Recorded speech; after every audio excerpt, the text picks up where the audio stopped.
Rugby League is back.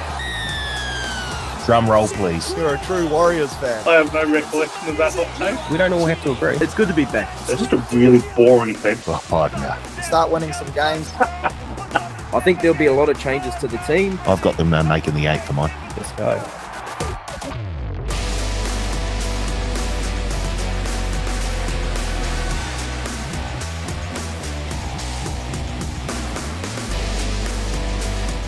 Hello, folks, and welcome back to the Advantage Line, TAB's Rugby League betting podcast. My name is Carl Tiley, joined in studio on this beautiful Origin morning by Paul Mawate. Paul, how you feeling, man? Yeah, feeling all right. Here we've got a special guest today, Gus Gould. It's not your best. Oh, Not okay. your best. Not a good start. Should we start again? Welcome into... No, we're not going to start again. All right, yeah, keep going. We've got a big show. We've got to keep going. We're going to welcome in a former Origin hopeful in Lake Ashford. I thought you were going to say how you going? Tedeschi there. Yeah, Teddy does usually go first. I'm doing good, mate. A very blue kind of day, but in the good way. The good blue is here today, so we're going to win. We're going to win quite well, but we'll get into it. And finally, a Blue supporter who I believe is back in Queensland this week, Nick Tedeschi. How are we doing, Nick? Look, I'm a Blues supporter, but first of all, Australia of Origin is about nothing more than gambling. So happy gambling one morning because it's one of the great days. It's a feast for the wagering senses. It's always plenty of stories to come out of it, and yeah, it's a very exciting day. Very exciting, but I kind of can't recall a slower Origin build-up in a long time. It's been very, very quiet, which I think is testament to how good the NRL says it's been this year, rather than any knock on Origin. But yeah, look, I'm sure 80 minutes of Laurie Daly coaching the team will kind of get everyone fired up and ready to roll. You're right. A whole lot going on NRL-wise, both on and off the field, which is sucking the oxygen out of State of Origin. Yeah, we'll get to some of that shortly. But first, fellas, I want to start with a new concept for the show, the top tens. Oh, no. What do you mean, oh no? You've had time to prep for this. Yeah, I know. A little But peek behind the curtains. Yeah, I but took a long time prepping for this, which I think might be too long. Yeah, me too. it's a negative one. Anyway, no, it's not. Well, it is. We'll make it a positive. Anyway, Okay. so top tens. This is the first time we're doing this, so it could be an absolute disaster, but we'll learn and we'll be better on the back of it. Basically, fellas, we're going to look at the top 10 Origin shock call-ups. How this is going to work is we'll go around the circle. You'll name a player or someone, and if you want, have a little yarn. We can agree. Does that person make it to the top 10? Everyone gets a veto if they want it. And then hopefully in 5 or 10 minutes, we'll have a list of 10 shockers. I just want to clarify something here before we kind of get going. Sure. This was shocks at the time, right? Rather than looking back on their career and going, Yes. like it was a terrible selection. Yeah, that's how I've approached it. Yeah, that's fine. Because I had a couple of very good players on the list who turned out to be good players, but were, shocks at the time. I don't. I also got some complete shockers as well. Yeah, I've got maybe one good player on this list, I think. No, that's not true. So, yeah, as I said, could be a disaster. We'll make it work. Paul, given you're so pumped about this segment, I'm going to let you lead off here. Give us your first player. First player. Jamie Buer. Jamie Buer. Did I say it right, Teddy? Yeah, Jamie Buer. Would have been a shock if Bob Thornton wasn't using the New South Wales selection to get a player to re-sign with Manly. So With the Seagulls, yes. hard to argue with that 7 minutes of Origin though for him. Exactly. Yeah, I can. Was also on my list. Oh, good. So I'm not going to get vetoed? Unless Top of my list. very quiet there. Yeah. No veto here, mate. No veto? All right. Jamie Buer is on the list. As you said, 7 or 9 minutes off the bench. Never to be seen again. Yeah. Very clever, bozo. Blake, you are on screen. You can go next. I've got Nick Kotrick. Now, obviously, the Raiders did have a good year, 2019, but if we're leading into Origin, for a winger, he only scored 2 tries in the 11 games before Origin, and he got picked over players like Blake Ferguson, who came in the next game, Brett Morris, Daniel Tupou, George Tafua, who was good at the time. So that's my shock selection. Nick Kotrick on the wing. Did only play the one game too, I believe. Any arguments, fellas? Not for me. No, definitely on my list. Great. Well, this is easy. Teddy, you go. I'm going to go one that I was kind of alluding to before. Turned out to actually play for Australia and became maybe not a great player, but certainly a big figure. Ben Ikin. Only played 4 games for the Gold Coast. Was so unrecognisable, but he got into the lift with Coach Paul Vorton, who told him, "We're not signing autographs. Go away." And he goes, "I'm actually playing for you." So. One of the great origin stories. Yeah. Absolutely. So Benny Ikin for me, even though he did turn out to be a very good player and a very good origin player. Yep. Definitely. I don't know about you guys, but I found a lot more New South Wales names on this list than Queenslanders. Yeah. Yeah. Okay. Because New South Wales have a long history of selecting idiots. So. I cast the bait out there and you took it. Thank you. My first one, this is in no particular order, but I don't have the year here, but Kurt Gidley selected on the bench as captain by Craig Bellamy. I remember that.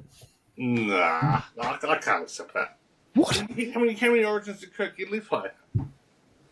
He was a captain from the bench. Yeah, but that's not that dissimilar to Jake Trebojevic, captaining the team last year when he started, but he played 15 minutes. Okay. Wow. Do I see a veto I'm coming gonna on? pull a veto out on that one. Wow. Here we Okay. go. First early on. Cab off the rank for Do I only Tyler. get one veto, or can I just constantly veto? No, you're gone. Shut up, man. I'm very disappointed you made me pull that out early. Wow. Okay. Back to the drawing board. Do I get to go again then? I mean, this is my game, so. Can I veto that? So you run this show like Colonel Gaddafi. I'm guessing we'll just do what you say. No, I'll pass back to Paul. I'll I can't Trump believe. Tyler. I thought you'd be all over that, Teddy. I thought you'd be all for that. No. Just so happens that Gidley played for the Knights too. Nothing to do with my current. Very, very anti-Knights. Oh, next one, Andrew Johns. I don't think. Go, Paul. I'm going to go the Wolfman, David Williams, who it looks like I'm picking on Manly here, but I'm not really. Sort of like what Blake said, there were a number of other very, very good wingers going around at the moment, and I think he probably got in off the back. I think it was after when Manly demolished the Melbourne Storm in the grand final, and he got a try. He might have got 2 actually, but yeah, he did nothing he did absolutely nothing in Origin. Certainly not defensively. Can't argue. I would argue, but Yeah, I definitely you don't can't. say. I'm going to go. Look, he had a blinder, and probably I've gone Alfie, but I did Alfie for the comeback game. Just the reason because he wasn't there. He was playing overseas. It was a shock. It was spoken about after they were down, and it was the decider. They brought him back, but for me, it was a shock as a young kid not seeing him in the NRL, and then obviously coming back and being selected for Game 3. And we know the rest is history, where he dominated and got the win in his late 30s. So that's one for me coming from overseas. Shock selection. Yeah, I'm happy with that. Teddy's not. Teddy? No, I like that one. I didn't even think of that one, but I like that one a lot. That was one of the great Origin memories when you come from Origin, and I think no half that was named. It was just TBA was named in the team, number 7. Fantastic. How far back are we going here? Are we going back to the early days of Origin? All right. I've got a name. Are we going Duke. early 80s?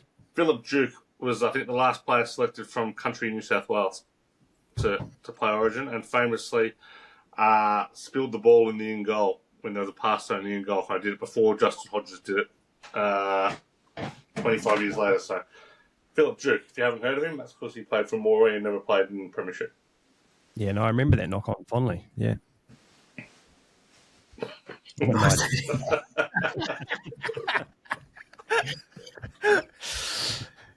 can't argue with a guy I've never heard of. Well, that's why I was asking how far back we go. What's his name? Philip Duke. As Blake said, I did grow up in the 30s, so Yeah, I went to uni in the 30s. I was just trying to Google him. See if he's a real person. I know this spelling's funny. I'm going to go. I'm rattled from the first one, but Brinko Lee in 2020 didn't have a contract the year prior. Was somehow got a start for the Storm. They were winning. He got selected Origin, even won a comp that year. Yeah, one of the great howls for mine. That's a That fair tells me if Blake Asher was a Queensland, he'd have 20 Origins under his belt. But the Branko Lee played Origin for Queensland. That's a fair call because one of mine was going to be that whole Queensland team that ended up winning. They got selected. You mean the worst Queensland team of all time? Yes. I can get Brink on the list. He's on the list. Yeah, bro. Yep. He's on the list. Paul. I've gone back into the 80s here. I've gone with Scott Tronk, who finally I found a Queenslander, and I don't know if he was a favourite of Wayne Bennett's, but I couldn't see how he got selected. So Scott Tronk for mine. Shane Tronk, or am I thinking different player? Different player. Oh, okay. Never heard of Scott. Brisbane Broncos and Canterbury prop in the early 80s. Sorry, late 80s, early 90s. Scott Tronk. Oh, so it'd be a friend of yours then, Teddy. Yeah. Oh, if I had a veto left, I'd be vetoing it immediately. Hey, look, for the fun of the game, you can have my veto, Ted. Oh, I take Carl's veto. That's out. He's a very good player, Scott Tronk. Scott Tronk, gone. And Shane Tronk was also a very good player. Both the Tronks. That's a veto. That's fine. I've got a couple other names, but I'm going to go left field again. I don't know if this is allowed. We have to go to the judiciary, the person who makes the rules. But the fat man, Paul Vaughton, being selected as coach, like that was real left field because he was doing the footy show.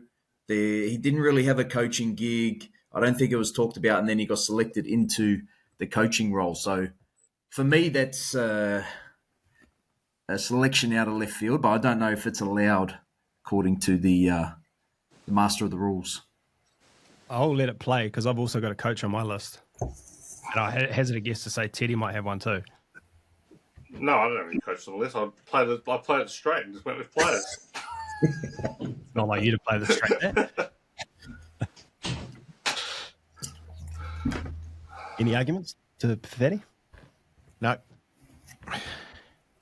No? I've got no vetoes left, so I would use a veto there, but this is top 10s, not Teddy's vetoes.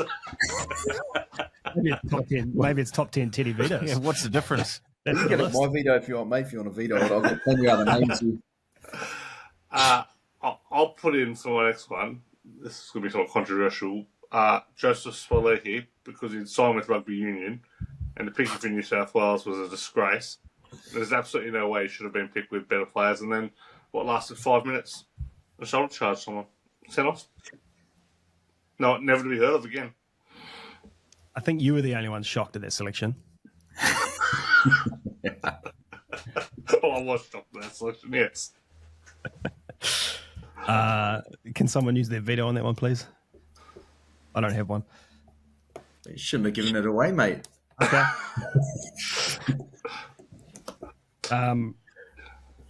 You're a terrible euchre player, Carl. You've used it early. I am. I'm going to go for a coach, Laurie Daly, second time around. Yeah. Shock. Not a great record. I'm sure Teddy will tell us all about it later on. Willie what? So that's I was shocked when I heard that Laurie Daly was being given the job again. I would have been shocked if I hadn't have been brutalised into a long history of picking absolute morons from Daly to Fittler, and then Maguire was actually a proper coach, but very stunning. Okay, 1, 2, 3, 4, 5, 6, 7, 8, 9, 10. That's 10. Has anyone got any more players? Oh, that got they're Boots. dying? Yeah. Run us through a few, Blake. Who you got? I got Danny Nutley, one game, selected in the late 30s for Queensland. I got Matty Ballin in front of Nathan Fiend Costigan and Aaron Payne when Smith was out, or even one from your guys' age, Paul Hoff. Getting selected when Gary Belcher was... The big, lanky Brisbane Bronco. Yeah. No one's ever benefited more from life than Paul Hoff for his football card, for those who remember it. They are my other ones, though. But I've got a few more names for you throughout there. David Hall, North winger, tiny North winger, no idea. You got picked saying as due, so I'll just pick big players. Graham Lyons, picked out of South in the late 80s. Tom Leroy Lars, Jack Bird, James McManus, the flying Northern Territorian Scotsman. Jamal Idris off the bench was a bit of a shock. And from the Queensland side, a few others. John Doyle. Remember him? John Doyle. Tim Glasby got an origin out of nowhere. Adrian Vowles, picked from the Crushers. I think he's still stunned by that. And Dunamis Louis. Just a few others there thrown there. I'll get behind Tim Glasby. Behind who? Tim Glasby. I think he said Tom Glasby. I thought he's such a shock. You've called him by the wrong name. Tom Weisenhuth get a call up? Barley Tom Weisenhuth's career. Yeah. I'll get behind Tim Glasby. I've also got Matt Moylan being picked at 5'8". Matt Moylan being picked in first grade was a shock, so Matt Moylan being picked in Origin was a real shock. And then one other, Jermaine Hopgood last year. Honestly, couldn't pick this bloke in a lineup. Well, neither you nor Jason Ross seem to be able to pick him in a lineup because for a strong 80-minute player, he plays about 40 minutes a game. Yeah. Anyone else you want to add? I was going to say, this probably would have got the veto. Mitchell Pearce. No, not the first time he was selected. The 10th, the 14th, the 19th. He's a bloody good NRL player, but was he? I think he was. I think he was bloody good. But when he got to State of O, he just seemed to be out of his depth slightly. And surely after 3 or 4 or 5 goes, you say, let's look somewhere else maybe. How many times did Laurie Daly pick him? Oh, mate. He's coming back tonight. Shock. He's coming. He did play against an immortal lineup. I don't think any half for New South Wales would have benefited playing in that era. The golden era. Before we move on to the next segment, like, how close did you get to an Origin call-up? Were you in camp? Were you in one of those pre-season camps? Did Laurie ever give you a call? Yep. I was Laurie. No, I went into the first 2 emerging Blues camps. Yeah, nice. Yeah, but no, it didn't work out that way. Did not emerge. Teddy, there are a couple of off-field incidents that we won't talk about. Tell you what, if it was about going to the pub and having a good time, like the first 4 days before the Origin actually took place, the game, I might have been called in, but might have been called in. We'd have an immortal on our hands if. No, not on field. Wasn't good enough. Let's move along. Yeah. There's a list in there somewhere. We may dig it out. We may not. We'll see. Betting. Anyone have any good wins over the weekend? No. I backed every outsider, so yes. Oh, Back a lot of them 13 plus, so it was a good weekend. Made some big grounds in all the tipping comps I was in, so it was I felt actually all outsiders won and 4 of them won 13 plus. Yeah, I love backing underdogs 13 plus, so it was I fell up on that front. Huge. in the first 4, like the average margin was 19. Yeah. It's funny because on my anything else bet we'll get to later, I think I had every team 1 to 12. 1 to 12. No, I did have a good win on the Raiders to round out the weekend. There was a nice win. And also I'm on to day 3 today of my turn $20 into 1,000 on the NBA. So we've got $80 on something today. So, it's a slow process. But like I do, I go in little trends. I go singles, I go multis, and this is my trend at the moment. So if I lose today, then I'll find something else. Can we catch this Can series? you start doing a Tim Nacky video session? Well, that's what I want to say. That's content. I don't have the big enough cojones to be bidding what he does. Hold on. It would be okay. Day 1, betting $20 on. Okay. Day 1, betting $20. Okay.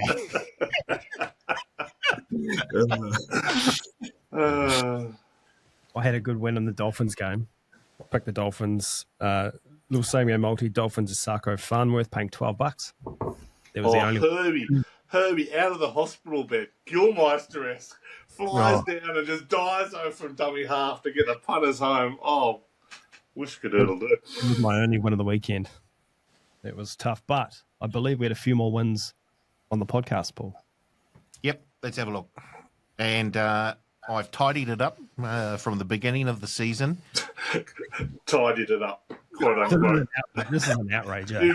You fixed your mistakes, is what you're saying. I've tidied it up.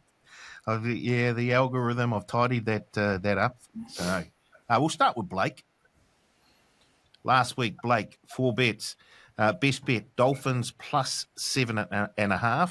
Yes, very nice. Great start. Tamale to score a try. Oh, no. Never mind. Same game, multi. Turbo, Olakau'atu, and Fox all to score a try. No. And then all games to be won by 1 to 12 by either team. So You've done the impossible. You've done the impossible. At least it was an easy watch there, Blake. It was over by Thursday night.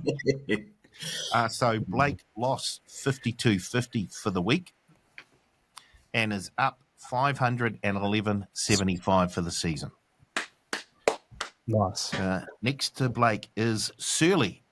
And Surly sent some. Did he send pics in? Yeah, he did. He was on the podcast, mate. Oh, I watched that. Must have enjoyed the episode, Paul. Surly. His best bet was Dolphins plus 9.5 into Manly to win. Bugger. Then he had KL Edel to score a try. Yep, nice. His same game multi was Waz to win, RTS to score a try, and Harris Tavita to score a try. So that was no good. And his anything bet was New South Wales to win the series 3-0. So that's still stand by. That's still live. We'll know that tomorrow. Yeah. So the 3 bets that were resulted, he lost 17.50, and he is down 169.75 for the season. Wow. Remember he was up like $1,000 at one point. Under Paul's calculations, up $1,000. We'll move on to Carl now. Carl, Knights under 17.5. That was gone within 10 minutes. Tough. They got lucky. They got under 8.5 points for the last 70 minutes of the game. I know. They still suck. Try scorer, Herbie. Yeah. Very nice. And at good odds too. Crikey. 240 something, was it? Oh. Or two. Oh, well, I've got to change that. I had it at $3.05. Oh, no, it wasn't. No, it wasn't. It wasn't $3.05. I backed it last week because they were big outsiders. Yeah. $3.05, yeah. It was huge. Okay. Good. His same game multi, Panthers to win under 44.5 points, and Panthers under 20 and over 20. No, over 20. Doesn't- Over 20 and a half points. It didn't come in anyway. That's And a bad then- read. Has anything bet Dolphins to win by 1 to 12? Oh, Just take the Dolphins head to head, man. So Carl made $2.05 for the week, and Carl is up $166.30. well done, Hump. Congratulations. Teddy, here we go. Here we go. All right. Best bet, Dolphins plus 10.5. Bang. Try scorer, fun. Hang on. Herbie. Hang on. I know it doesn't matter, Yeah. but how come Teddy was plus 10.5 and the other boys were plus 9.5? Well, No, when, it's he, 7. I think it was. when he done his, it was 10.5. But they did them at the same time on the podcast. No, because some came through late, didn't they? Shirley was on the podcast. Oh, well, Shirley said to me 9.5. Teddy said 10.5. It was 10.5 when I checked just before. I don't know if you know this, Carl, but odds do move. But Yeah, regardless, not in 3 seconds, they don't. regardless, they were both winners. Yeah. But look, we can take that Let's offline. not take away from the positivity that's coming up here, Carl. Try scorer, Herbie. Nice. Here we go. No, you went far away with your same game multi. KL Edel to score a try, and Britton Nakora to score a try. Unfortunately, He no. just dropped the ball 7 times instead of scoring. That was one of his worst games this season. It was one of his worst games ever. It was a shocker. And your anything bet, Knights to win into Raiders to win. Great punting. Yeah. So Teddy was up $228 for the week, Nice. and he's up $546.25 for the season. Very well done. Very well done. Okay, that's it. Well, that's it, is it, Paul? I think we need to get to Paul Moani's tips. Yeah, no, I vetoed myself. You go over. My best bet was, the Dirty 30s. All the teams paying $1.30. The worst way to do it. Bulldogs, Panthers, Sharks. Oh, my goodness. I took Britton Nakora to score a try. Oh, you couldn't believe it. Knights under 10.5, Panthers to win, Alamotti and Sharp to score a try. Well, Sharp scored a try. That was no good. And then my anything bet was Sharks 1 to 12 and the Bulldogs 1 to 12. Minus 150 for the week, and I'm minus 442 for the season. Do you take this podcast seriously? Oh, Off the back of tipping a perfect round. yeah. Oh, perfect Paul really got to his head. Form is temporary. Come on. What about they're just trying to put the old forward defensive out. Just I'll take all the $1.30 shots. Yeah, no Mate. worry. Mate, the poor people, they were, after Paul, the clip had come out on socials, I need to view into this pod just to get these tips. And they've just been dealt into that. Okay. I could have seen this coming. Right. That's a great segue into the good, the bad, the ugly. Well, you've got my ugly already. Yeah, my yeah, punting for the week. There we go. For the week, I'm looking at the minus 400 and saying for you, Paul. Hey, just calm down, guys. All right. The good, the bad, the ugly. The good. I'm going to start this week. Tyrrell May on the Matty John show. Couple of things. Good. Couple of things for me. The get up, the facial hair, the haircut, the satchel thing. Like, what the hell is that? The kids these days, it's a trend. The man purse satchel. Obviously, us four cannot comment on this. But What do you mean we can't comment on it? What? the trend of wearing a man purse on live TV, I don't get it. But the prank, Matty asking Tyrrell if he, spoke to Laurie about the non-selection.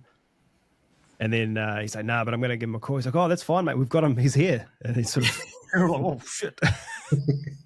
Just the whole. I thought it was very, very funny. Good to watch. But the satchel, wow, it was like a suitcase. So, wouldn't be carry-on luggage then.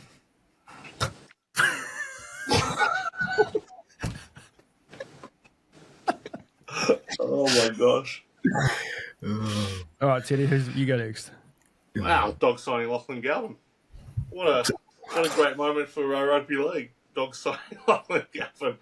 I don't like anything that's been surrounding the whole thing. Gus is lying, and I love Chamis, the journalist Michael Chamis, having a go at him on the other night. That was unreal. He went straight at him and got Gus on the back foot.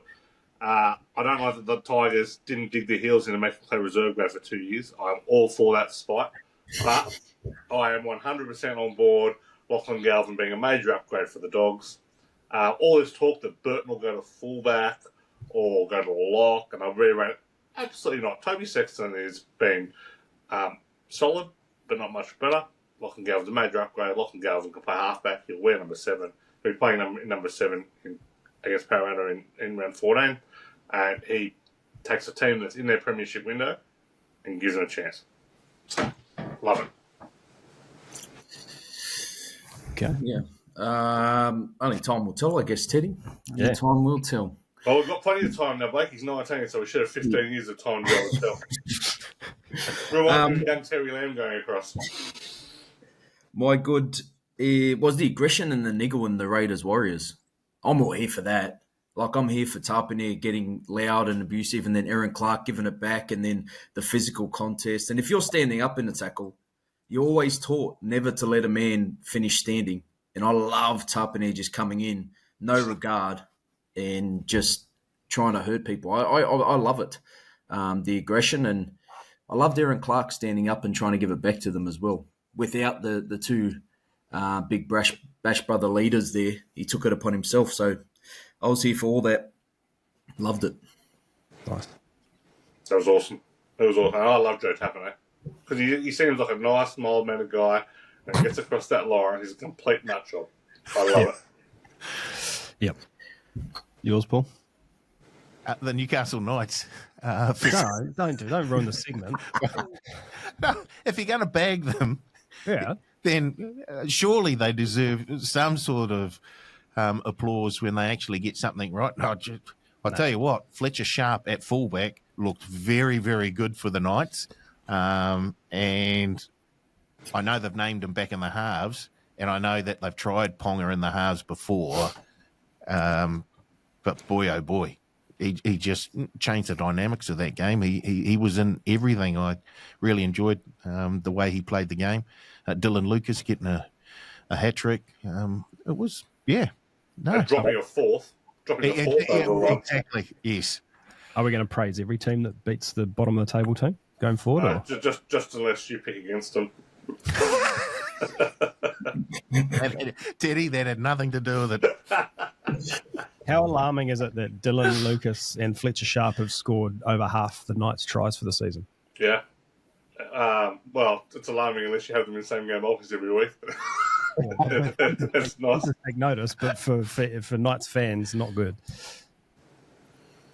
The bad. My turn. The Dogs signing Galvin. Not overall, but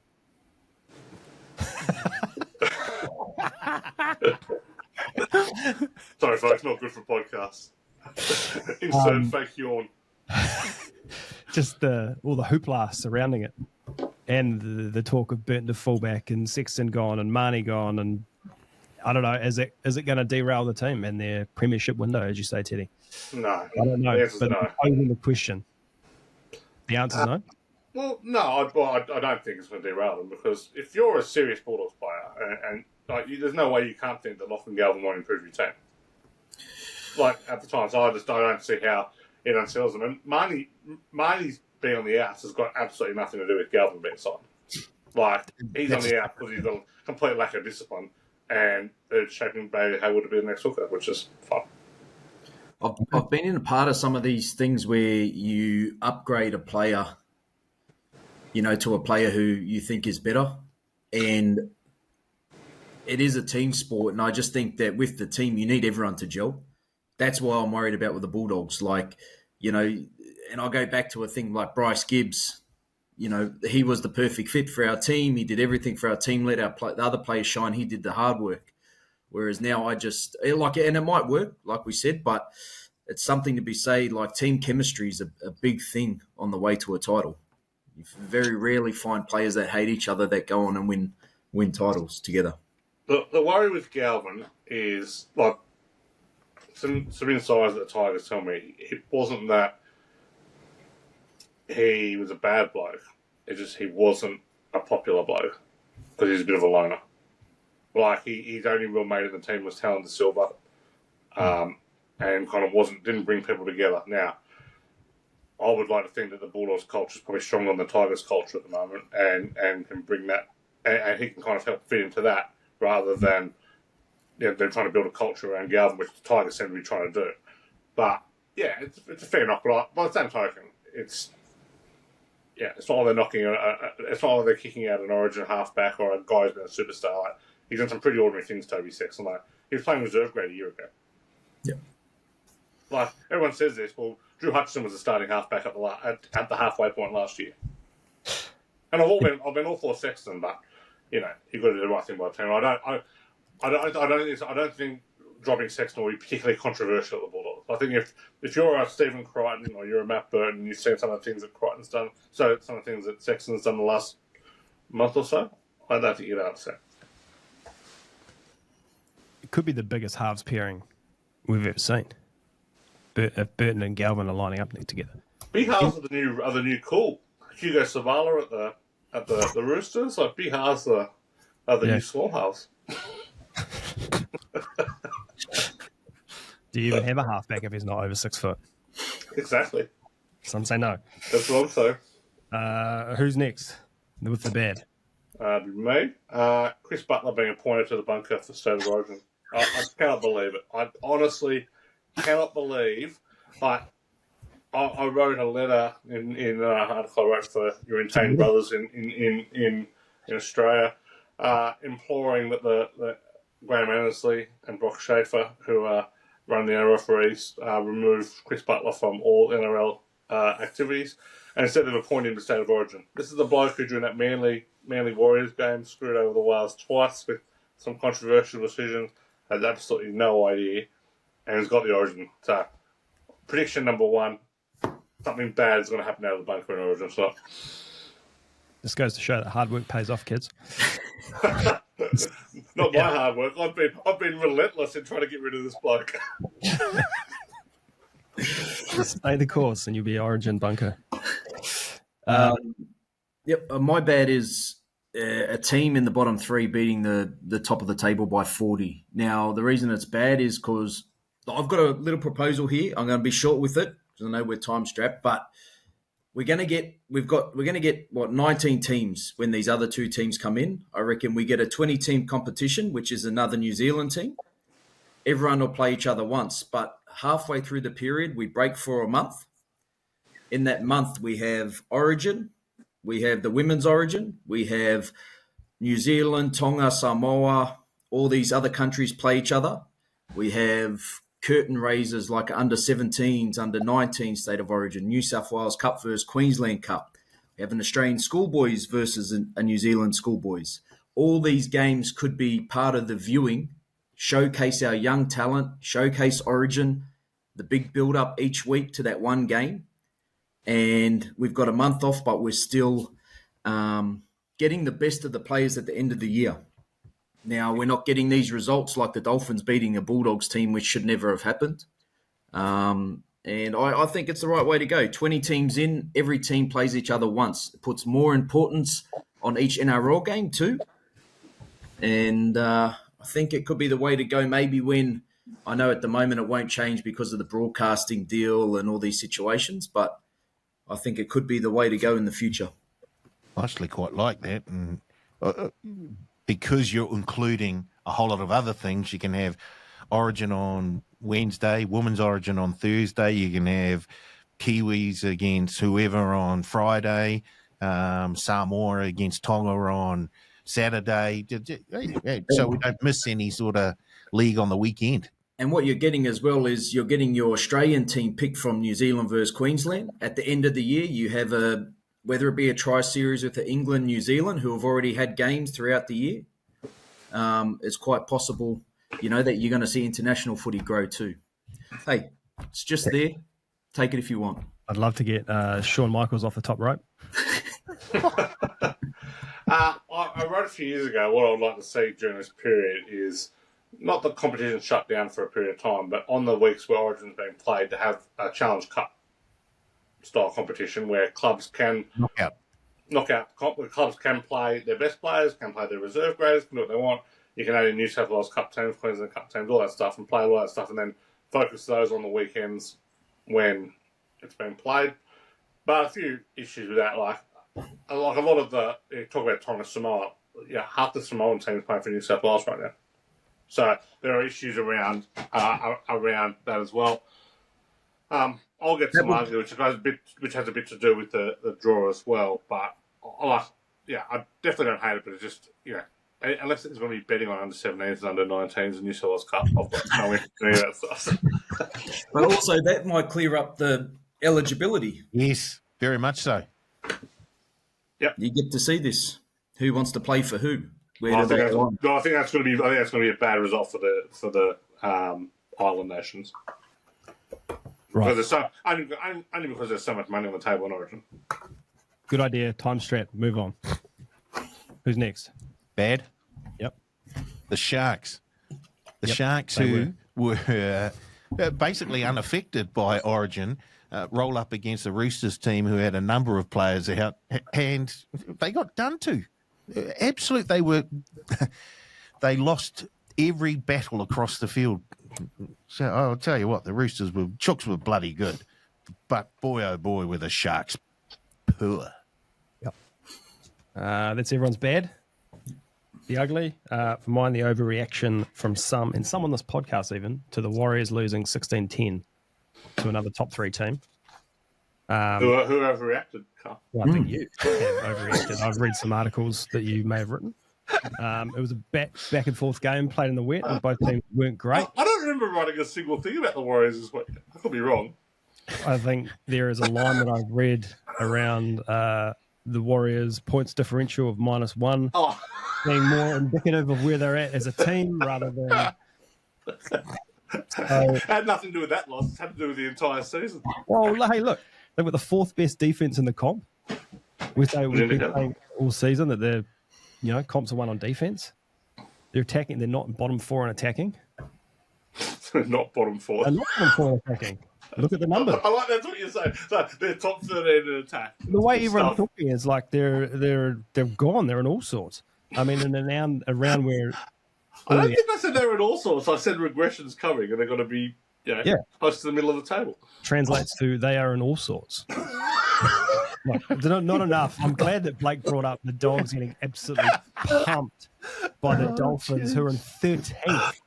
First place gets pumped by 40 points to 13th. Like, there's not enough being said about that. Who we all picked, except for Paul, including your most loyal Dogs fan, was all over the last. We're on a slippery slope. Just let's everyone just stop and take some time to reflect, please.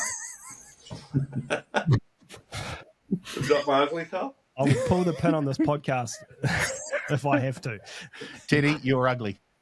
Well, the Warriors and that. No. No. Where's the button? No. My ugly is these ridiculous arguments about fairness of the draw. And, the Dolphins shouldn't be beating the Bulldogs and all this stuff. Draws are inherently unfair. Teams don't play each other once, as Blake pointed out before. Teams play sometimes twice. Sometimes you play each other twice in a month. Sometimes you play each other twice in the first 10 rounds. Sometimes you don't play one team until round 25, 26. Sometimes you're the Cowboys, who have got parent twice when they're resting players at the back end of the year.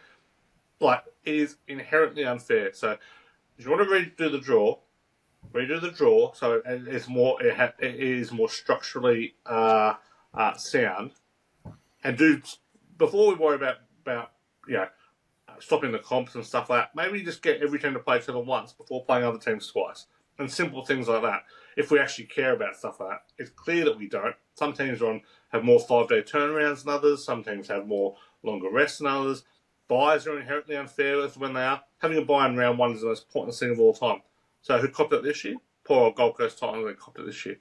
So, things are unfair. Life's unfair. Move on. Hey. Philosophical, I know, but Who's next? Me, I've already done it. My You punt jumped over Blake, have you? was horrible. Your punting sucks. Blake, what's your ugly? Mine ugly is Paulie's already gone, the Sharks, and it may have been because I had 24 beers and I was watching my Knights 13 plus into the Sharks head-to-head lose. That could have had something to do with it, but the Sharks were awful. They were a disgrace. Shout out to the old team. All right, in our own grid.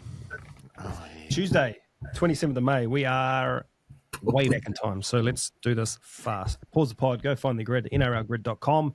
Come back and compare your scores across the top. Played for Queensland, has scored 15 plus tries in a season, has scored 100 points in a season. Down the left, Eels, Raiders, Sharks. Teddy, top line, please. This was one for those who are old enough to remember the early years of the NRL, so it's absolute Phillip here. Played for Queensland, Parramatta, Paul Green, 3.24. 15 plus tries in a season, Parramatta, Eric Groth, Brain, 2.18. 100 plus points in a season, Parramatta, Jason Taylor, Wizard, 1.76. Oh, jeepers. He's gonna absolutely smoke this. We don't need to do the Oh, rest. yeah, I'm not old enough to absolutely sweat this, that's for sure. But Paul might be too old. Played for Queensland Para, Jermaine Hopgood, 3.77. Scored 15 tries in a season. Semi Radradra, Brain, 2.33. And 100 points in the season, Chrissy Sandow, 5.15. I'll go next because I also had Jermaine Hopgood and Semi Radradra. And Brett Hodgson, 5.23. Daniel Wagon, 8.13. Scott Donald, Wizard, 1.20. Luke Burt, 7.61. Second line, Teddy. Played for Queensland, Canberra Raider, my favourite chain-smoking player of all time, Jason Smith, Wizard, 2.89. 15 plus tries in a season, Raider, Xavier Savage, Wizard, 2.60. 100 plus points in a season, Raiders, David Ferner, Brain, 2.39. And these aren't hard to find players who you're getting Brains and Wizards for you. Well, it's just a gamble, really. You don't know. Like, I've played for Queensland, Brinko Lee. You'd think maybe one Origin game you might get some more points, 5.59. Scored 15 tries in a season with the Raiders. One of my favourite fullbacks, Brett Mullins, Wizard, 1.62. Oh, I did. Nah. And 100 points in the season, Terry Campese, 7.96. Adam Mogg, 3.16. Brett Mullins, 1.62, Wizard. And Paul's man, Clinton Szykovsky, 8.73. So Paul spelled Szykovsky. I didn't. I deliberately didn't put him in because I didn't want to have to say him. Neville Costigan, 4.96. Daniel Vito, one of Carl's favourites. My guy. 4.02. Terry Campese, 7.96. Played for Queensland Shark. First played at South Origin, Craig Greenhill, Wizard, 1.84. 15 plus tries in the season, Shark. Matt Rogers, Brain, 2.77. And Shark, 100 plus points in a season. The only player I could think of to score 100 plus points in a season, actually, Luke Cavell, Brain, 2.60. I could think of another one. Wow. You got to get first. Played for Queensland and the Sharks. Wizard, Chris McKenna, 2.88. Scored 15 tries in a season. The Peach, David Peachy, 3.07. And 100 points in the season, Matty Rogers, 3.10 or 3.18. I've put Matt Rogers. Of all those three squares, I've put him in the wrong one. Because I went Queensland Sharks, Matt Rogers, 6.80. 15 plus tries, Sharks, Sione Katoa, 3.12. 100 points in a season, Michael Gordon, 7.52. Oh, no. Martin Lang, 5.33. Josh Hannay, Wizard, 2.27. Michael Gordon, 7.52. All right, totals. 32.3. 35.5. It's between me and you, big guy. No, it's not. Teddy beat me by 20, 42.3. I'm out the back door, 49. Jeez. So that was a good grid this week. Love that game. Alrighty. Let's move on to head. Not sure how we went last week. I went no good. Teddy, you reckon you went pretty well? I don't know actually, but I think I tipped a few of the outsiders. I went Ophir. Yeah, cool. All right, let's go this week. We'll go Teddy, Blake, Paul, myself. Queensland, $2.30. New South Wales, $1.64. Men's or women's? Men's. Queensland. New South Wales. Queensland. Queensland. Dragons, $1.52. Knights, $2.55. Knights. Dragons. Dragons. Dragons. Titans, $3.70. Storm, $1.28. Storm. Storm. Storm. Storm. Cowboys, $1.52. Tigers, $2.95. Cowboys. Cowboys. Tigers. Cowboys. Seagulls, $2.15. Broncos, $1.72. Seagulls. Morals. Oh. That's made me think. I was going to go Broncos. I'm going to follow Teddy there just because he said you used the morals chat. He said that the other week and they won. Manly. Manly. Manly. You got nothing to do with the fact that you're still betting Broncos, Blake? For nothing. Manly are just as bad. Let's Manly win occasionally. Rabbitohs, $2.05. Warriors, $1.77. Rabbitohs. Warriors. Warriors. Panthers, $1.62. Eels, $2.30. Eels. Panthers. Panthers. Eels. Roosters, $2. Raiders, $1.82. Raiders. Raiders. Chooks. Yeah, Roosters. A very, very hard week this week. Yeah. Like some weeks you just kind of look at it and go, "Oh, this will be some good betting this week." This week, very hard, particularly tipping without like a game like Panthers, Eagles will change markedly based on who backs up. Who backs up? Yeah. Yep. You'd think surely Penrith have to back up. Yeah, outside of a. I think both teams they'll all back up if they're healthy. Yeah. But who takes some knocks? Like it's going to be hard for a nut job like Liam Martin to back up, isn't it? Like he'll be throwing himself into everything and then to play. Well, I don't know about this. You guys speak more of this play, but they reckon it's harder to play on the Sunday after Origin than it is playing on the Friday after Origin. Like never played Origin. Yeah. It's a lot easier when you're just I'm drinking sure during the week. but the physical toll it takes to back up quickly or back up, in a few days' time. It is. I have actually played New South Wales Cup game Saturday, NRL Sunday. Ooh. That wasn't too bad. That was a lot easier than the longer delay. Yeah. Yeah. Wow. Okay. Let's go to the in-depth games. We're going to start with the game tonight. Origin, Queensland, $2.25. No, I didn't change it. What are they? About 2:30, I think. 2:30. New South Wales, $1.64. I've got a bunch of stats here, but Teddy, this is your time to shine. I'll throw to you first for the stats, please. Okay, I'm going to go to probably the most important stat of all. Under Laurie Daly last time, New South Wales scored more than 16 points 3 times, and were held to single digits 6 times. Wow. Yeah, single digits 6 times in 15 Origins. That's incredible. That's absolutely incredible. At Suncorp under Daly last time, New South Wales went 2-5. 4 of those losses by double digits, so weren't particularly adept at travelling. Now, the real question this time is Daly actually coaching the team, or is this just a smokescreen for Bellamy to be coaching the team?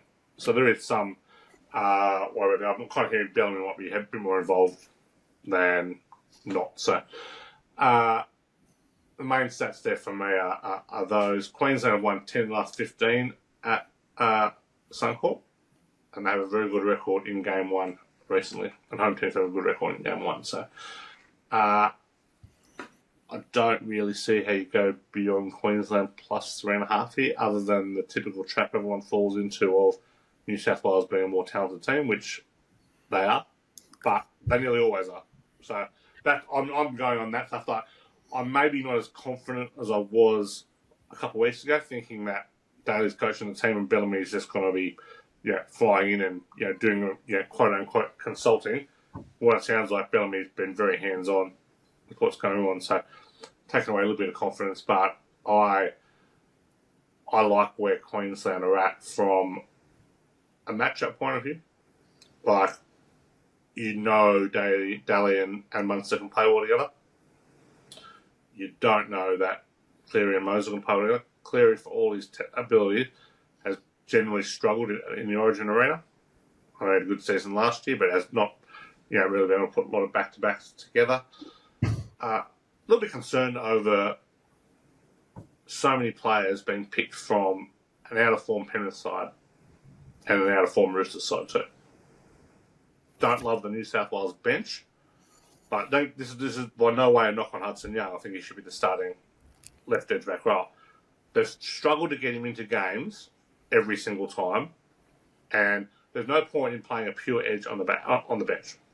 Like, there's just I think you want to play someone like a Koloamatangi who can go and get some time in the middle. I just think you're going to be manufacturing something, either putting Martin in the middle or something like that if you're in Young in. I think the lack of a back on the bench for New South Wales is a huge concern. I think 3 of the last 6 Origins, a back has got hurt. I know Connor Watson can play 5'8". The problem has been when centres and wingers have gotten hurt. And whatever you say about Connor Watson, he's not a centre or a winger. So I think there's structurally some worries around New South Wales. Queensland, look, they're playing a youngster like Robert Toya. That's got to be a worry. He'll be mucking up on Latrell. That's a huge concern for them. But I kind of generally go back to coaching more than anything when it comes to Origin. And the edge that Queensland have over New South Wales is monumental. Yep. I love all of that. As you said, Queensland have won 5 of the last 6 openers in Origin. Yep. I think you said, 10 of 15 at Suncorp? Yep. That extrapolates out to 14 of the last 18 as well. Unders, punters, 34 or less in 11 of the last 14 Origin ones, the totals. Yep. Love that, but the where that has gone a little bit awry is 3 of the last 4 have gone over the total. Yep. With totals of 44, 48, and 50 something. So, I'm very keen on the unders as well, but there has been a little recent trend away from that. The other one I saw, this is more just kind of airy-fairy stats, but we all love the airy-fairy stats. New South Wales haven't won back-to-back at Suncorp since before 03 or 02, something along those lines. Hammer, 9 tries in 7 games. Holmes, 13 tries in 19 games. 7 of those he's been first try scorer as well. And he scores most of them when he's on the wing, doesn't he? There's another stat around this. Wingers have barely scored a try in Origin over the last few years. First try scorer has predominantly been the domain of centres and back rowers. But I don't think the last time a winger scored first in Origin was maybe 2022. Hazard a guess to say that was Valentine Holmes. No, it was Anno Carr. But it's rare. So when you're having your first try scoring bets, I would 100% be focusing on centres. I mentioned Hammer. I think Latrell's got 7 tries in 8 Origins, something like that. I'd be focusing around your left centres rather than anything else. Yeah, I think Latrell scored 5 in his last 4 matches too, and I think a centre has been first try scorer 3 of the last 4 game ones. So, I mean, look, you can look at all those stats, and you've got a 9-year period where if you lean on those stats, you've got an immortal team. Now, let's look at Latrell. I don't think he's lost a series.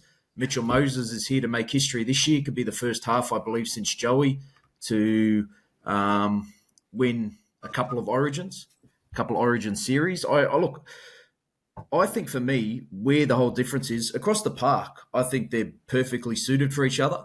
The difference is the back 3. Now, you're talking about a Penrith team out of whack. You've got a Kalen Ponga, who hasn't been playing good at all. Then you've got a Xavier Coates, who's great in the air, but you try and get him to lower his body and run through defenders, that's not what he does. And Valentine Holmes, he might be having to take a lot more carries, but then you look at the other side, Dylan Edwards, right place, right time, on the front foot. Brian To'o, so hard to tackle. Zach Lomax, very hard to tackle. And why I like New South Wales in that scenario is because it's what I know. This is different to NRL and Origin, but they should adapt the Penrith style of play where the back three make all those meters, and it just allows the forwards to front load on defense. And I think that's what's going to happen because you've got three of the best carriers in the game at the back in the back three for New South Wales. So, look, I don't think New South Wales win by a lot, and I am weary because it is Queensland in Queensland. They're underdogs. This is where they get up for. But I mean, it's hard to go past a Blues team when you're looking across and you've got, in my eyes, Latrell. Or know where I think of him, and then you've got Mitchell Moses who can kick you out of anything because he has a huge boot. So I do love the selection of Moses with Cleary because it gives them those two kicking options, which they didn't have with Luai last year. Luai turned out to be a hero, but I think those two kicking things, you're 100% right. If they're on the back foot, Moses has got such a boot on him, he can just whack him out of trouble. Yours, please, Malati. Oh, crikey. We're already an hour over. I look at this game and I think we could see the rising of a new State of Origin star, and I think it'll be Robert Toya, and he will have the most difficult job in that Queensland team, having to mark Latrell Mitchell. I've seen enough from him so far, and I know he's only played little more than a handful of games at NRL level, but I just love the way that he handful. You all right? Okay, yeah. You've seen Paul deal with maths before, Carl. Let's not try. I think Robert Toya will be one of Queensland greats in years to come, and I think he might just start it off tonight in Game 1 of State of Origin 2025 up against Latrell Mitchell. That's the social club. That's the clickbait. There we go.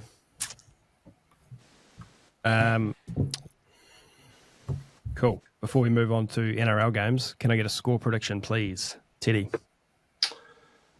Queensland 16, New South Wales 10. Blake. Blues 18-10. Paul. 18-16, Queensland. I had 18-16 Queensland as well. But you always know if you side with Malati, you're probably wrong. Oh, yeah, I know. You're more chance of getting 19-17. He's just so frisky today, isn't he, this Teddy? It's Origin. You're going to be up and down. If you can't lift for Origin, Paul, when are you going to lift? All right, actually, before we move to NRL, let's do Origin bets. Same format as normal, 150, 4 bets. Teddy, yours, please. Best bet, Queensland plus 3.5 at $1.94. Best try scorer, a hammer, $2.50. Same game multi, under 39.5 total points, Latrell try, $5.42. Man of the match, Daly Chervins, $10. Anything else? Blake. I've gone best bet under 39.5. Anytime try scorer, Mitchell Moses, I think is going to be running or support play, so $4.60 for Mitchell Moses. Same game multi, New South Wales 1-12, Latrell Mitchell to score, Brian To'o and Zach Lomax both over 150 metres running. And I'll be using my same game multi claim that I know the tab has on offer. And also the anything else is New South Wales, a power play, New South Wales to trail at any stage and win 1-12, $3.40. Yeah, you're alluding to the fact that your multi is going to miss there, Blake. We do have an offer on same game multi, Paul. Yep, we sure do. Just place a 3 or more leg same game multi on Game 1 of State of Origin. And if it loses, that's it. If it loses, get your money back up to $25 as bonus cash. We don't use the word, but that's a throw at the stumps. Very good promotion. Very good promotion. I'm learning, Carl. I'm learning. Yeah, good. I'll go next. My best bet, Queensland plus 3.5, $1.94. Despite Teddy trying to talk me out of it, best try scorer at Val Holmes at $2.50. Same game multi, Queensland head-to-head, Val Holmes anytime, Hammer anytime, under 39.5. That is paying $24.74. And anything else, first try scorer, Val Holmes at $11. So you like Val, do you? I do tonight, yeah. Yeah. Just so it happens. Yeah. What do you got, Paul? Best bet under 39.5 at $1.96. Try scorer, Robert Toya at $4.50. I like that, Paul. Same game multi, Queensland plus 3.5. Lomax to score a try, Toya to score a try, 16-17. Anything bet, player of the match, Harry Grant at $15. It'll be the first hooker in a long time, I think. A long time. Yes, indeed. Alrighty. Let's move on to the NRL. Dragons, $1.52. The Knights, $2.55. We're looking at this game by default. What? I was surprised when I saw this on the run sheet. The only Friday night game. Exactly, that's why. Teddy, give us something. I'll give us something. I've got one of the bets of the week in this week. No. Under 44.5 is as good a bet as you'll find. Under an 8 of the last 10, under hit in the last 4 between these teams, 8 of the last 10, 44 or fewer. The under is hitting 12 of 14 Knights games. Their last 6 road games, 7-1 when they play bottom 9 teams, 12-6 when they're off a 13+ win. The under is 14-7 when the Dragons are favoured, 5-2 when they play at Cogra at night. Chips in under here. Also got a bit of Newcastle. I can't believe this price for the Knights. They're two very, very ordinary teams. So you always want to be on the team getting points in this one. But Newcastle have won 4 of the last 6. Dragons, 10-20 against the spread off a win. 2-10 against the spread off scoring 30+. The Knights, 29-17 against the spread against bottom 9 teams. I'm just going to be with Newcastle here. I think in a close, low-scoring game, I'll be taking the odds against at a plus. But chips in Joel on the under. I can't get mine under.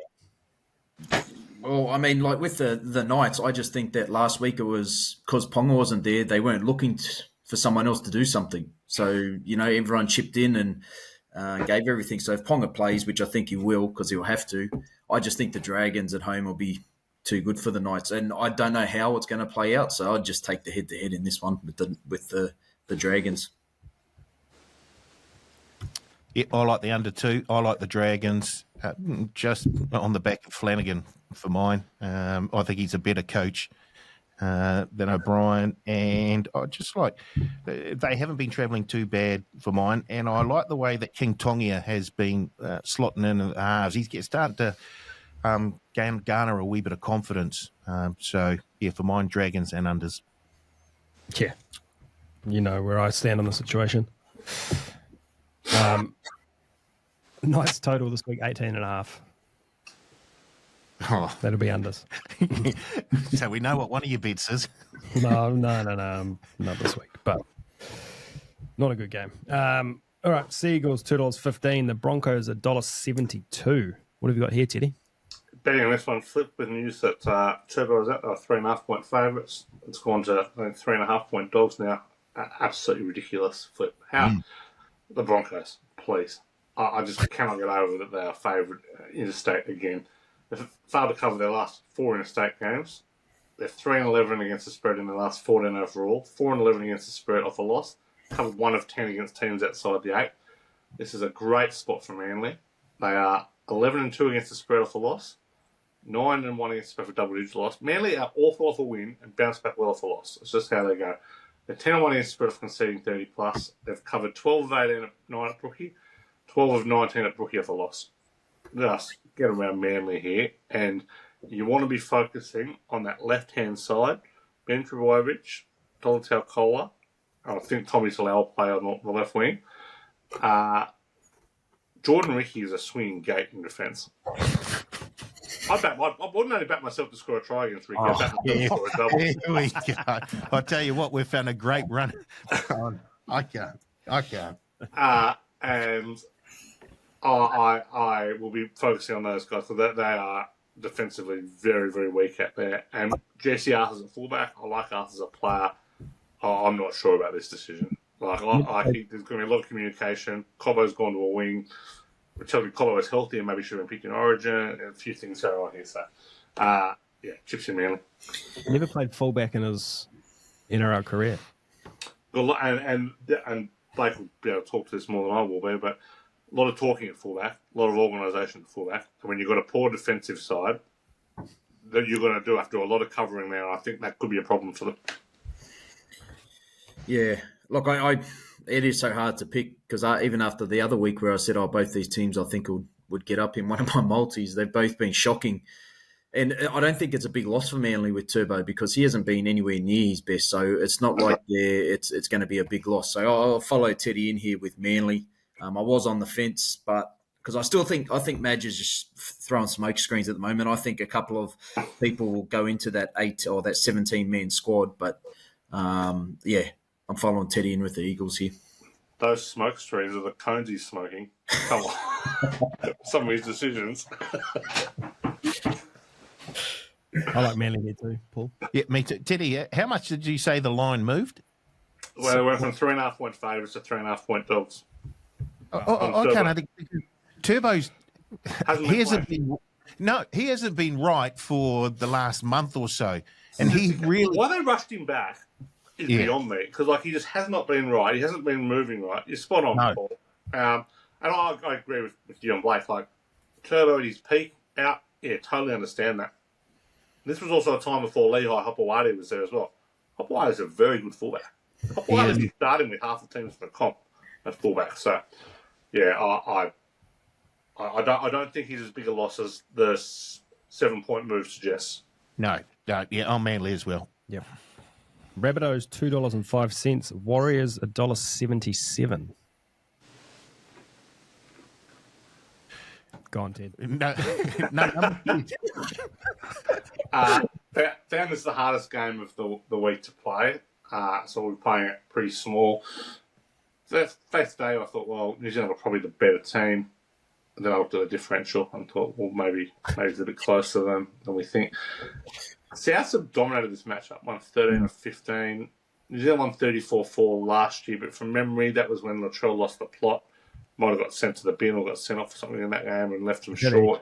He smoked SJ in the face with a shoulder. That's right. South 17-7 against the spread against the Wars since 2008. Covered 8 of 11 off a win, 8 of 10 at a core. The Warriors South is their 3 and 8 against the spread against top 4 teams. Warriors, good travellers, covered 11 of 14 on the road. They've covered their last 3 at a core. They've covered 5 of 6 off a loss. So a lot I like about the Warriors too. But as a favourite, they've covered just 5 of 14 and not a daytime team. Covered just 5 of 16 afternoon games there. Totals I found tough as well. Day games go over at 60.4% last 4 years of the NRL, but the unders 15-2 in South's last 17, 5-6 at a core, and 22-14 when the Wars playing the day. Warriors also don't have a lot of points in them, so they're hard. I've tipped South, so I'll be having a small bit on South, but not a lot of confidence. Let me just address the differential. The Bunnies are minus 52. Yeah, I agree. The Bunnies are in a much worse situation on that front than the Warriors. I completely agree.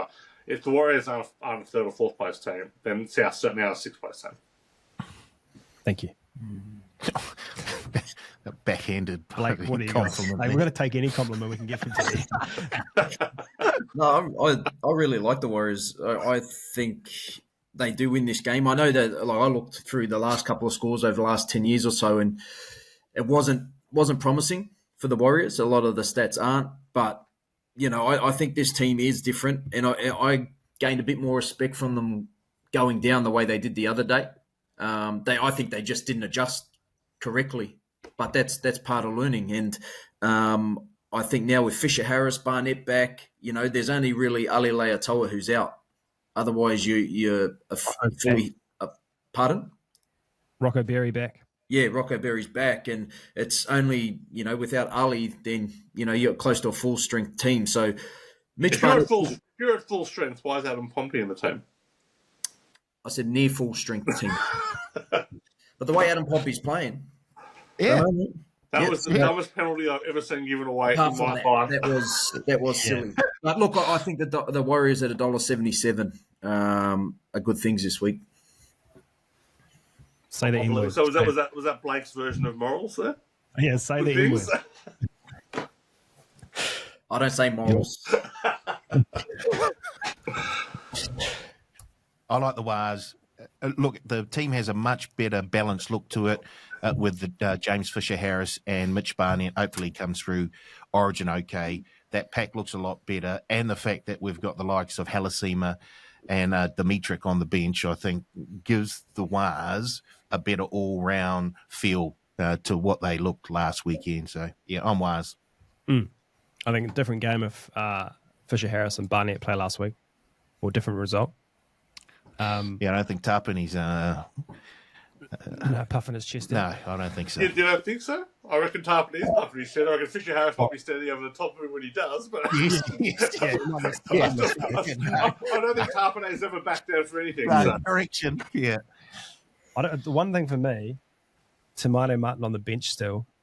I'm still not Don't love it. convinced that's the right play. I think I'd rather see Sam Healy in there. Big time. But anyway, I do like the Warriors this week. And I think you'll find that if they do win, the points differential will become neutral or positive. They do win, that is correct. Just in case they win by one. Just for all you league pundits out neutral. there. And conversely, if it's a draw or they lose, it will remain negative. It will, but we don't need to consider that, okay? Last one, Roosters $2, Raiders $1.82. Teddy. Roosters have been vastly improved since they bought Hugo Savala in the team. He's done a great job for them, actually. His little kicking game for Tupou last week kind of was perfect. And I think he has a good combo with Sandon Smith there to make it interesting when Sam Walker comes back into the team, who plays where, but worry about that when. While they've been improved, I find it hard not to be with Canberra here. They deserve a lot of respect. Like, they've definitely benefited from an easy draw, but they have shown a good deal of toughness. And that was a game 12 months ago, 24 months ago, the Raiders would have thrown in the bin because it got too hard from last week. They almost did when Tom Starling gave away a ridiculous penalty at the end, but... Sorry, we didn't really address that, but how good was that? Challenging the call and then getting sent to the bin. Like, that is amazing. It was all times. And I was watching it at the time and going, do not challenge that. Whatever you do not challenge that. It's not going to go well. The Raiders, they've won the last 4 in Sydney against the Roosters, which would be a very rare number, I would have thought. They've covered 8 of the last 13 against them. The Raiders, 8-3 against the spread off a win, 12-4 against the spread in a state, covered 7 of 8 at night, 5 of 6 off conceding 10 or fewer, and teams off conceding 10 or fewer cover at 58%. So that's a strong little angle there. It's kind of stood the test of time. So good defensive performances tend to be backed up. The Roosters, no real knock on them, but they've already covered 1 of 5 as an underdog at Allianz and covered just 9 of the last 24 against top 4 teams. So, yep, they did it against the Sharks last week, but they did it with no expectation. Very different to having to perform with, 5 players potentially backing up as well. So, look, certainly not declaring Canberra, but we'll be back in Canberra. Yeah, look, I think with that, the Roosters are just, you could chuck them in with a lot, actually, with the untrustworthy bunch. They'll come out and look like, premiership front runners, and then they'll toss up a bad performance. So with that, I'm just taking the Raiders 1-12. For me, they're more consistent, they're more well-drilled, and you've just got players in there that go about their business without having to win games, relying on a player with X factor. They've got a bunch of no-names in their backs, young kids that just get through their work. So I like the Raiders in that 1-12. I don't know. I look at that. The improvement of the Roosters, that $2 is enticing. Tough game for the Raiders last week. I don't know. I like the Roosters here, and they could be at the 8 if they win this one too. Looking at the differential of all the teams, they're only 1 point outside No, they're tied with eight at the They're moment. pretty much any team who's at the moment. If you're winning, you're probably jumping into the 8. If you're losing, you're jumping out of it at that kind of fifth to 14th spot. Even what the Panthers are 3 points off. Last 3 points off the 8. Yeah. I think everyone's still in with a chance of making the 8, except for you know who. So the Warriors. Newcastle Knights. No, Newcastle Knights. it was just too easy for him to. Not set up like that. What do you like here, Paul? I thought this was the toughest game of the weekend for mine, and I just like. I've seen enough improvement in that Roosters side, and the fact that they're at home, and you can get a point or two for them at the line. So that's why I've gone with the Roosters. I think they just might keep on that sort of upward trend. Yep. All right, let's wrap this thing up with some punting on the NRL, please. Teddy, kick us off. Best bet. Under 44.5 Dragons, Newcastle, $1.90. Best try scorer, Jeremiah Nanai at $2.75. Hopefully he backs up, but he has 9 tries in 7 games against the Tigers. I expect it to be a high-scoring game and a big Cowboys win. Same game multi, Manly plus 6.5. Tolotau Kola try, Ben Trebojevic try at $15.22. I suppose that Broncos right edge again. Would have backed Nick Tedeschi to score a try if he was given a slot on the wing, but that'll be Tommy Talau. 61 plus points, total points, Gold Coast Melbourne. $4.50 as the other bet. Blake. My best bet of the Warriors minus 1.5 at $1.85. My anytime try scorer, Taruva, $2.05. Always love a winger over $2. Same game multi. Mark Nawanganitawase, Zach Hosking, both to cross and the Raiders to win 1-12, $20. I believe it's pronounced the rugby bloke. Oh, sorry, mate. He can't resist. And for my anything else, I've just got 3 games where I've gone anytime try scorer into the match winner double. So I've gone Tui Pelotu into the Dragons, Xavier Coates into the Storm, and Lukey Metcalf into the Wars, $17.51. Woo. You want to go? Yeah, I've had enough of Teddy Nawakanitawasi. My best bet, Roosters head-to-head, $2. Try scorer, Daniel Tupou, $2.05. Same game multi, Waz to win, Alex Johnston to score a try, Luke Metcalf to score a try, $8.07. Anything bet, a head-to-head treble, Waz, Dragons, Manly, comes out at $5.78. Okay. A little bit too much wires in there for me, Paul, given your punting. I'm rubbing my hands together with glee at all the amount of wires in there. My best bet, Manly head-to-head at $2.15. Try scorer Grant Anderson at $2.95. That's a great bet. My only worry there is that Jack Howarth is named on an extended bench and might come into the team. Otherwise, he would have been my best bet as well. I'm with you. That's a stupid price in a game where they're heavily favoured. Can I take Grant Anderson or Jack Howarth at $2.95? No, you can't. Same game multi. Storm minus 11.5. Storm to score 41 plus. And then Anderson, Pappenhausen, and Fa'alongo to combine for 4 or more tries at $8.96. Seems very skinny, but maybe it's a good bet. There's a lot going on there for $8.96. Well, I guess if the Storm are winning by more than 11.5, there's a good chance they rack up 41 points. So the Storm average day margin in the last 4 years, Storm 42, opposition 15.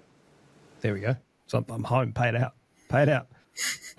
My anything bet, Manly head-to-head into Eels head-to-head at $4.94. That'll do us.